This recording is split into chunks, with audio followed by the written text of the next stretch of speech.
Hello dear students. तो student सबसे पहले देखिए स्क्रीन पे लिखे हैं कुछ एलिमेंट्स के नाम, जैसे कि carbon, oxygen, nitrogen, iron, copper और सोडियम। तो सोचिए इन एलिमेंट्स के बारे में। क्या आपने कभी आयरन को एज अ फ्यूल यूज किया है, या कॉपर के कभी टूल्स बनाए हैं, या आपने कभी ऑक्सीजन को वायर बनाई हो, या आपने कॉपर को कभी इनहेल किया हो। सोडियम वाटर के साथ रिएक्ट करता है और हाइड्रोजन प्रोड्यूस करता है, आपने प्रीवियस क्लासेस में पढ़ा था। बट अगर सोडियम वाटर के साथ रिएक्ट करता है तो क्या नाइट्रोजन वाटर के साथ रिएक्ट करता भी है कि नहीं करता है? इन्हीं सारे क्वेश्चंस के जवाब, इन्हीं सारी मिस्ट्रीज को आज हम अनफोल्ड करेंगे आज की वीडियो में। ठीक है, हमारे अराउंड नेचुरली अकरिंग बहुत सारे एलिमेंट्स हैं। हमने किन बेसिस पे उनको क्लासिफाई किया? अगर हमने उनको क्लासिफाई किया तो हमने उनको किन क्लासेस में डिवाइड किया? हम उनको डिवाइड करते हैं मेटल्स और नॉन मेटल्स के बीच में। आपने बहुत बार मेटल्स और नॉन मेटल्स के बारे में सुना तो होता है, पर आप ये नहीं जान पाए अभी तक कि ये मेटल्स और नॉन मेटल्स एक्चुअली है क्या। अब देखिए, पेन की निब से लेके एरोप्लेन तक हम मेटल से ही तो गिरे हैं, हम मेटल का ही यूज कर रहे हैं। और अगर मैं नॉन मेटल की बात करूं तो ये जो हम सरवाइव कर रहे हैं, जो हम सांस भी ले रहे हैं, जो हम ऑक्सीजन को इनहेल कर रहे हैं, वो भी एक नॉन मेटल है। तो अगर एक दिन के लिए ये मेटल और नॉन मेटल हमारी जिंदगी से गायब हो जाए तो हमारी जिंदगी पे पड़ेगा बहुत ही गहरा असर, हमारा सरवाइव करना भी बहुत ज्यादा मुश्किल हो जाएगा। तो चलिए जानते हैं आज की वीडियो में कि ये मेटल और नॉन मेटल है क्या, और हमने किन बेसिस पे इनको क्लासिफाई किया। ऐसी कौन सी प्रॉपर्टीज है जिससे हमने इन नेचुरली अकरिंग सब्सटेंसेस को मेटल्स और नॉन मेटल्स में क्लासिफाई किया। तो चलिए देखते हैं। अगर आप ये वीडियो देख रहे हैं, आप अपना कीमती वक्त हमारे साथ गुजार रहे हैं, तो आपका ये वीडियो देखने का पर्पस क्लियर होना चाहिए। आप ये वीडियो क्यों देख रहे हैं? आज की वीडियो को देख के आपको पता चलेगा अक्रेंस ऑफ मेटल्स और नॉन मेटल्स के बारे में। आप जानोगे कि ये मेटल और नॉन मेटल हमारे अराउंड पाए कैसे जाते हैं। आप जानोगे physically properties of metals and non metals. आप जानोगे chemical properties of metals and non metals के बारे में। तो इन्हीं सब चीजों को हम डिस्कस करेंगे आज की वीडियो में। इस वीडियो को देखकर ना ही आपकी नॉलेज गेन होगी, नॉलेज के साथ साथ आपके मार्क्स भी इंप्रूव होंगे। तो क्लास में अगर टॉप करना चाहते हो तो वीडियो को लास्ट तक जरूर देखना। तो मेटल्स और ये जो नॉन मेटल्स हैं, ये एक नेचुरली अकरिंग एलिमेंट्स होते हैं। ये नेचुरली अकरिंग एलिमेंट्स होते हैं जो कि 92 इन नंबर होते हैं। ठीक है, इनमें से इन 92 नेचुरली अकरिंग एलिमेंट्स में से जो 70 है वो मेटल्स हैं और जो 22 है वो नॉन मेटल्स हैं। और कुछ ऐसे सब्सटेंसेस भी होते हैं हमारे अराउंड जो कि ना तो मेटल्स की प्रॉपर्टी शो करते हैं, ना ही नॉन मेटल्स की प्रॉपर्टी शो करते हैं। अगर शो करते हैं तो दोनों की मिक्स प्रॉपर्टीज शो करते हैं। ठीक है, तो उनको हम क्या बोलेंगे? उनको हम बोलेंगे मेटालॉइड्स। ओके माय फ्रेंड्स, अब हम कुछ ऐसी टर्म्स की बात करेंगे जो कि चैप्टर पढ़ने से पहले हमें पता होनी बहुत जरूरी है। तो सबसे पहले देखेंगे हम मेटलर्जी के बारे में। अब ये जो मेटल्स होते हैं या नॉन मेटल्स होते हैं, ये नेचर में प्योर फॉर्म में प्रेजेंट नहीं होते। ये हम तक कैसे पहुंचते हैं? हम तक ये प्योर फॉर्म में कैसे पहुंचते हैं, इसी की साइंस को हम क्या बोलते हैं? Metallurgy. It is science of extraction of metals from their ores and their purification। हम प्यूरिफिकेशन करके जब मेटल्स को अपने तक लेते हैं, अपने उसको यूज में लेते हैं, उसी साइंस को हम क्या बोलते हैं? मेटलर्जी। अब हम ये जो मेटल्स और नॉन मेटल्स हैं, इनको किन में से लेते हैं? ये नेचर में किस फॉर्म में प्रेजेंट है? ये नेचर में प्रेजेंट है मिनरल्स की फॉर्म में। They are the naturally occurring substances containing one or more elements और देयर कंपाउंड्स। ये एलिमेंट्स को भी कंटेन कर सकते हैं और ये एलिमेंट्स की कंपाउंड की फॉर्म में भी कंटेन कर सकते हैं मिनरल्स। ठीक है, अब हमने मिनरल्स की तो बात कर ली, और मिनरल्स के अंदर स्पेसिफिकली अगर हम बात करें ओर की, तो ओर क्या है? और एक ऐसा मिनरल है जिसमें से हम स्पेसिफिकली मेटल को एक्सट्रैक्ट कर रहे हैं, और वो भी उस मेटल को जो कि हमारे लिए इकोनॉमिकल हो, जो कि हमें प्रॉफिट दे, जिससे हमें फाइनेंशियली इनकम हो। ठीक है, इसीलिए हम उसमें किसकी बात करते हैं? हम उसमें बात करते हैं ओर की। ठीक है, अब हम जानेंगे फिजिकल प्रॉपर्टीज मेटल्स और नॉन मेटल्स की। तो सबसे पहले देखेंगे फिजिकल प्रॉपर्टीज ऑफ मेटल के बारे में। अब बात आई फिजिकल प्रॉपर्टी की। तो फिजिकल प्रॉपर्टी क्या है? फिजिकल प्रॉपर्टी वो प्रॉपर्टीज होती हैं जिसको हम मेजर कर सकते हैं और जिसको अगर वो चेंज हो तो उसमें कोई भी केमिकल कॉम्पोजिशन चेंज नहीं होती। ठीक है, जिसकी केमिकल कंपोजिशन चेंज ना हो, ऐसी प्रॉपर्टीज को हम क्या बोलेंगे? ऐसी प्रॉपर्टीज को हम बोलेंगे फिजिकल प्रॉपर्टीज। ठीक है, अब हम सबसे पहले देखेंगे मेटल की फिजिकल प्रॉपर्टीज को। तो जो मेटल्स हैं वो सॉलिड होते हैं, मेटल सॉलिड होते हैं, पर इसमें भी एक एक्सेप्शन है। उसमें जो एक्सेप्शन है वो है मर्क्यूरी। मर्क्यूरी सॉलिड नहीं होती, रूम टेम्परेचर पे जो मर्क्यूरी है वो लिक्विड की फॉर्म में पाई जाती है। अब मर्क्यूरी आपने किस में सुनी होगी? मर्क्यूरी आपने सुनी होगी थर्मामीटर्स के अंदर। मर्क्यूरी थर्मामीटर्स के अंदर यूज की जाती है क्योंकि वो एक बहुत अच्छी कंडक्टर होती है हीट की। ये भी हम पढ़ेंगे फिजिकल प्रॉपर्टीज में आगे। ठीक है, अब बात करेंगे मेटल्स आर हार्ड। ये जो मेटल्स होते हैं, अब सॉलिड होते हैं, इसका मतलब जरूरी ये नहीं कि वो हार्ड हो। अब वो सॉलिड है तो वो सॉफ्ट भी हो सकते हैं, but metal are exclusively hard. But there is also an exception. Exception क्या है? सोडियम और पोटेशियम की। ये जो सोडियम और पोटेशियम है ये हार्ड नहीं होते, ये सॉफ्ट होते हैं। ठीक है, metals have metallic lustre. Metallic lustre क्या होता है कि अब जो विमेन्स हैं वो कितने ज्यादा ज्वेलरी वगैरह पहनती हैं। ठीक है, गोल्ड की ज्वेलरी देख लो आप, सिल्वर की ज्वेलरी देख लो, दूर से ही चमकती हैं। उनका एक अपना लक्ष्यर होता है, वो शाइन करती हैं, इसीलिए हमने क्या बोला कि मेटल्स का एक मेटालिक लस्टर होता है। ठीक है, अब आप आयरन को भी देख लो, जब उसको पॉलिश की जाती है वो कितना शाइन करता है ना। तो ऐसे ही सारे मेटल्स शाइन करते हैं, उसी को हमने क्या बोला? लस्टर। ठीक है, metals have high melting point and boiling points. जो मेटल्स के जो बॉइलिंग पॉइंट और मेल्टिंग पॉइंट है वो बहुत ज्यादा हाई होते हैं। ठीक है, उनको बॉयल या मेल्ट करने के लिए हमें बहुत ज्यादा टेम्परेचर की जरूरत होती है। अब हम पढ़ेंगे कुछ और प्रॉपर्टीज के बारे में भी। तो सबसे पहले देखेंगे कि मेटल्स आर मेलिएबल। अब मेलिएबल आपके लिए बहुत ही न्यू वर्ड होगा, मेलिएबल। तो मेलिएबल क्या है? उस एबिलिटी के बारे में हम बात करते हैं मेलिएबल में, कि हम किसी भी जो सब्सटेंस है उसको थिन शीट्स में कन्वर्ट कर पाए। हम उस सब्सटेंस को थिन शीट्स में कन्वर्ट कर पाए। अब आपने आयरन की थिन शीट्स देखी होंगी। ठीक है, यूज होती है नॉर्मली कंस्ट्रक्शन या कुछ अदर पर्पसेस के लिए। ठीक है, अब गोल्ड की थिन शीट्स भी होती हैं, एल्यूमिनियम की थिन शीट्स भी होती हैं। ठीक है, जो कि वेरियस पर्पसेस में यूज होती हैं। तो ये मेटल की एक प्रॉपर्टी है कि वो मेलिएबल है, कि उसको हम थिन शीट्स में कन्वर्ट कर सकते हैं। ठीक है, मेटल्स आर डक्टाइल। अब आपने जितनी भी वायर्स देखी होंगी अपने घर के अंदर, वो या तो कॉपर की बनी होती है या एल्यूमिनियम की बनी होती है। ठीक है, या फिर वो किसी मेटल से ही बनी होती है। ठीक है, तो डक्टाइल क्या है? डक्टिलिटी क्या है? ये वो एबिलिटी है जिससे हम मेटल्स को थिन वायर्स में कन्वर्ट कर देते हैं। ये वो एबिलिटी है जिससे हम मेटल्स को थिन वायर्स में कन्वर्ट कर सकते हैं। ठीक है, अब आपके सामने है कि कॉपर वायर्स कितनी थिन वायर्स होती हैं, मोटी भी होती हैं, थिन भी होती हैं, बट हम उनको कन्वर्ट कर पाते हैं वायर्स के अंदर। ठीक है, अब metals are good conductors of heat and electricity. अब वायर के ही एग्जांपल से देखते हैं कि वायर ही क्यों यूज की जाती है और मेटल की ही वायर क्यों यूज की जाती है, क्योंकि they are good conductor of electricity.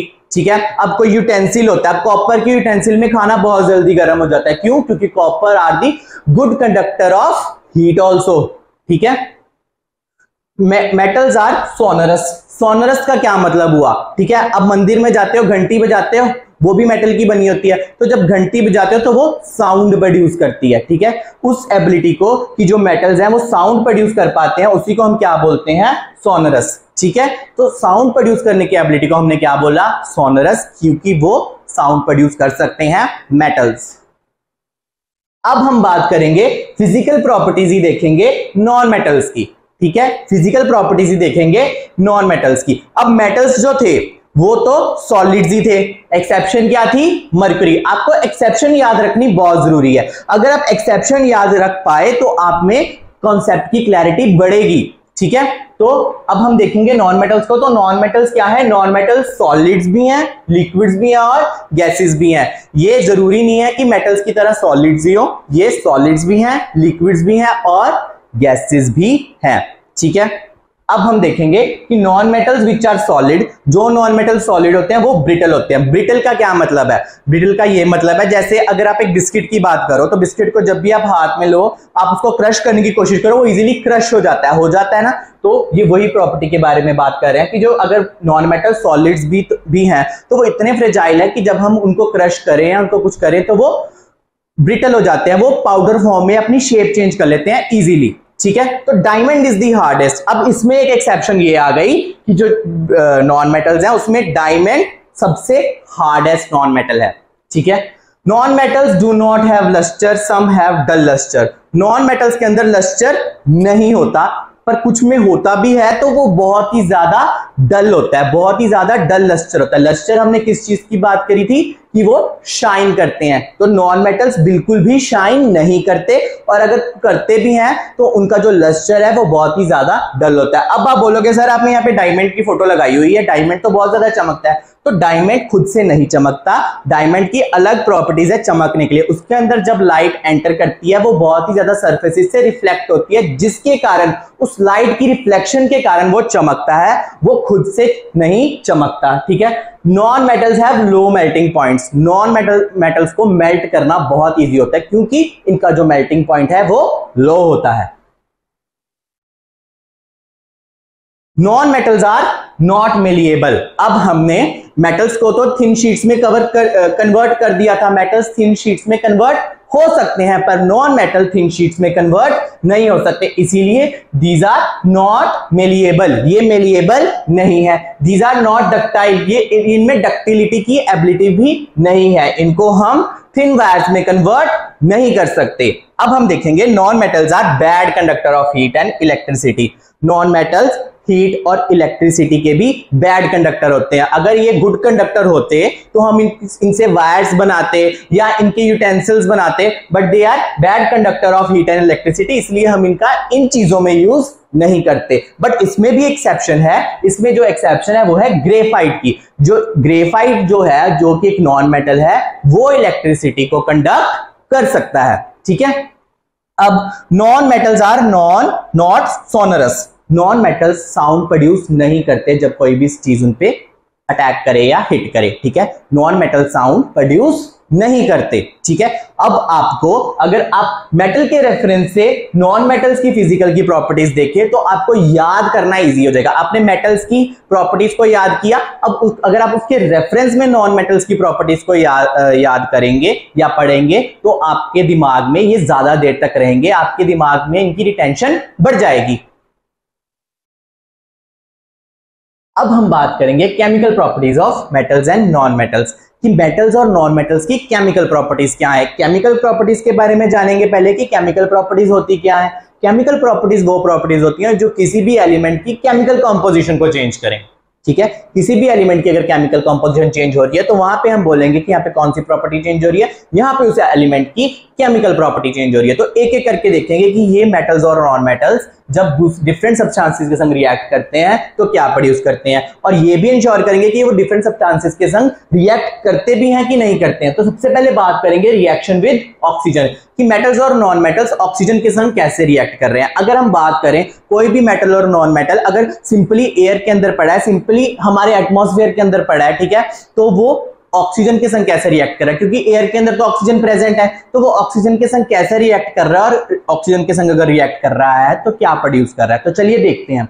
Metals react with oxygen to form metallic oxides. Metals क्या करते हैं, ये ऑक्सीजन के संग रिएक्ट करते हैं और मेटालिक ऑक्साइड्स की फॉर्मेशन करते हैं। ये जो ऑक्साइड होते हैं ये बेसिक इन नेचर होते हैं, ये जो ऑक्साइड होते हैं वो बेसिक इन नेचर होते हैं, ठीक है, because they react with water to form bases. अब हमें ये कैसे पता चला कि ये जो ऑक्साइड है वो बेसिक इन नेचर है, क्योंकि वो वाटर के साथ रिएक्ट करके बेसिस की फॉर्मेशन करते हैं, ठीक है। अब ये जो ऑक्सीजन है ये एलिमेंटल स्टेज में O2 की फॉर्म में प्रेजेंट है। O2 मतलब इसमें 2 ऑक्सीजन के एटम्स हैं, ठीक है, इसलिए हम ऑक्सीजन को O2 लिखते हैं, ठीक है।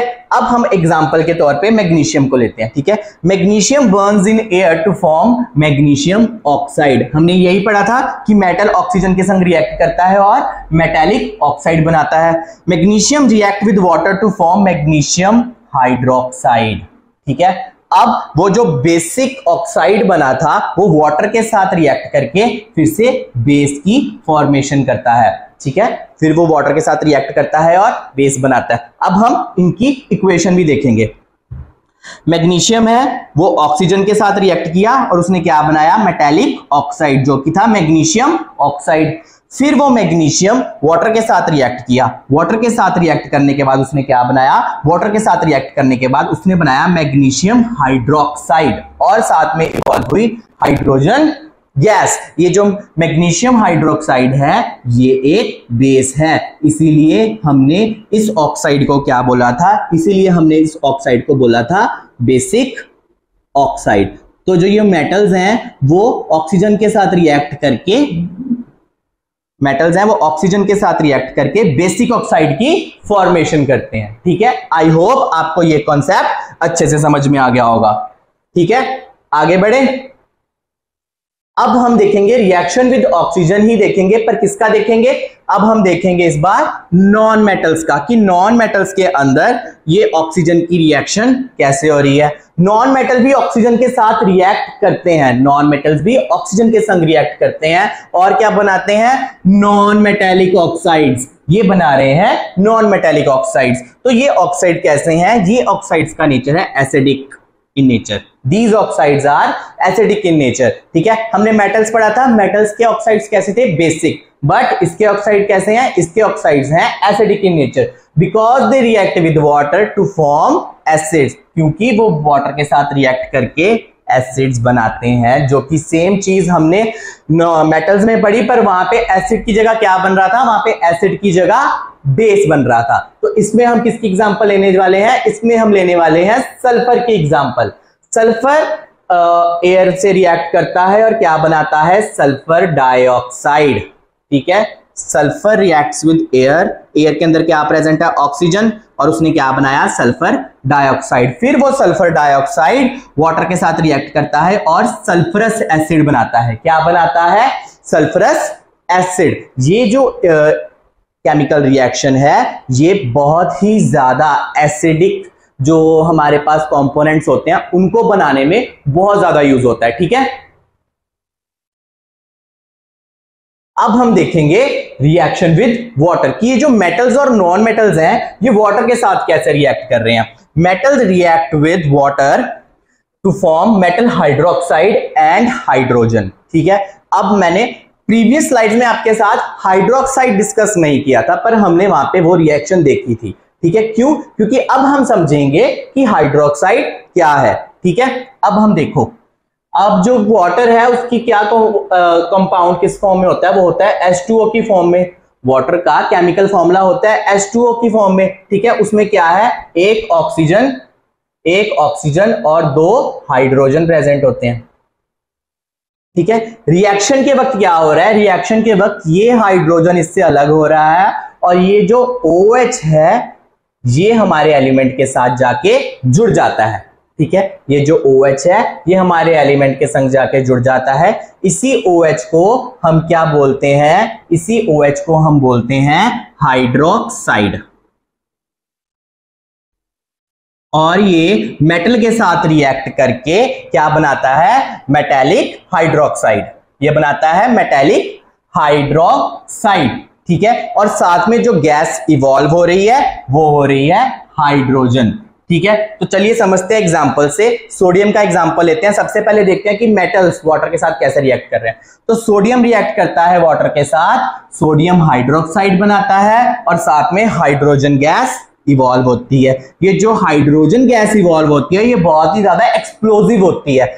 आपने कोई भी केमिकल जो फॉर्मूला है, कोई भी जो केमिकल रिएक्शन है वो घर पर परफॉर्म नहीं करना है, ये हमेशा एक एक्सपर्ट गाइडेंस के अंडर ही परफॉर्म किए जाते हैं। इसीलिए इसको कभी भी घर पे परफॉर्म ना किया जाए क्योंकि ये आपके लिए बहुत ही ज्यादा हार्मफुल साबित हो सकते हैं। Okay my friends, magnesium reacts with water to form magnesium hydroxide and hydrogen. Magnesium के अंदर भी सेम प्रोसेस हो रहा है। इसमें भी जब मैग्नीशियम वाटर के साथ रिएक्ट कर रही है तो बना रही है मैग्नीशियम हाइड्रोक्साइड और कौन सी गैस इवॉल्व हो रही है, गैस इवॉल्व हो रही है हाइड्रोजन की। अब मेटल के संग तो हमने देख लिया कि मेटल्स वाटर के साथ रिएक्ट कैसे करते हैं, but non metals do not react with water. Non metals water के साथ रिएक्ट ही नहीं करते। ठीक है, तो यही बड़ी डिफरेंस की बात है कि मेटल तो रिएक्ट कर रहे हैं और हाइड्रोजन गैस इवॉल्व कर रहे हैं और हाइड्रोक्साइड फॉर्म कर रहे हैं, जबकि नॉन मेटल्स तो वाटर के साथ रिएक्ट करते ही नहीं है। अब हम देखेंगे कि ये जो मेटल्स और नॉन मेटल्स हैं ये एसिड्स के साथ रिएक्ट कैसे कर रहे हैं। एसिड हम जनरली क्लासिक एग्जांपल क्या लेते हैं एसिड का जिनसे हम रिएक्शन स्टडी करते हैं, वो होते हैं HCl और H2SO4, या फिर हम यूज करते हैं HNO3 का।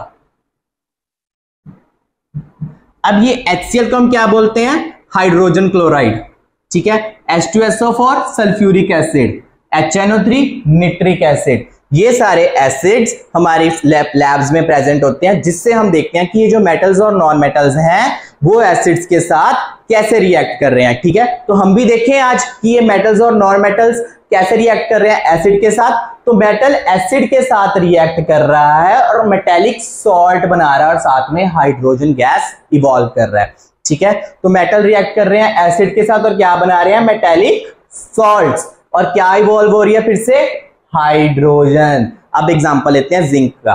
जिंक में क्या हो रहा है, अगर जिंक को हाइड्रोजन क्लोराइड के संग रिएक्ट करवा दें, अगर जिंक हाइड्रोजन क्लोराइड के संग रिएक्ट कर दे तो सॉल्ट बनेगा अकॉर्डिंग टू द डेफिनेशन। तो वो सॉल्ट कौन सा बन रहा है, वो सॉल्ट बन रहा है जिंक क्लोराइड, क्योंकि HCl का ये क्लोराइड जाके जुड़ गया जिंक के साथ और वहां पे जाके क्या फॉर्म किया उसने, जिंक क्लोराइड, और साथ में क्या इवॉल्व हुई, हाइड्रोजन गैस। क्या इवॉल्व हुई, हाइड्रोजन गैस। अब जो मोस्टली नॉन मेटल्स हैं, मेटल्स तो हमने देख लिए, जो मोस्टली नॉन मेटल्स हैं वो एसिड के साथ रिएक्ट ही नहीं करते।